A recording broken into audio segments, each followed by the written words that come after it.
जय Hanuman. Gym मध्ये असताना खूप सारे प्रॉब्लेम फेस करावे लागतात। जर एखादा मुलगा आला, मला त्याने एक्सरसाइज विचारली, तर तो मुलगा मला म्हणतो की नाव सांगून माझी एक्सरसाइज सांगा, म्हणजे जे मसलची एक्सरसाइज आहे ते नाव सांगू। आता त्याला नाव सांगितले, सर्व गोष्टी झाल्या आणि त्यानं एक्सरसाइज केली।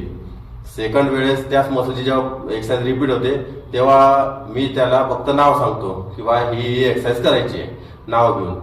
तर तो पुन्हा कन्फ्यूज की म्हणजे कोणची एक्सरसाइज करायची काय, मग तरी त्याला पुन्हा पहिल्यापासून सांगावं लागते। जेव्हा तीच एक्सरसाइज पुन्हा तिसऱ्या वेळेस रिपीट होते, तिसऱ्या वेळेस तेव्हा तोच मुलगा जेव्हा येतो तेव्हा काय होते, पुन्हा तो आपला त्याला नाव सांगितले ते समजत नाही, त्याला एक्सरसाइज सांगितली ते समजत नाही, त्याला मसलचे नाव सांगितले ते समजत नाही। आता तिसऱ्या वेळेस रिपीट झाल्यावरही त्याच्यानंतर मग चौथ्या वेळेस मग मी काय करतो, त्याला फक्त एकच गोष्ट सांगतो इशारामध्ये। त्याला नाव नाही सांगत, काहीच नाही सांगत, इशारामध्ये बायसे मारायचे, हे मार मार, बस हे अशाच पद्धतीनं चालू आहे।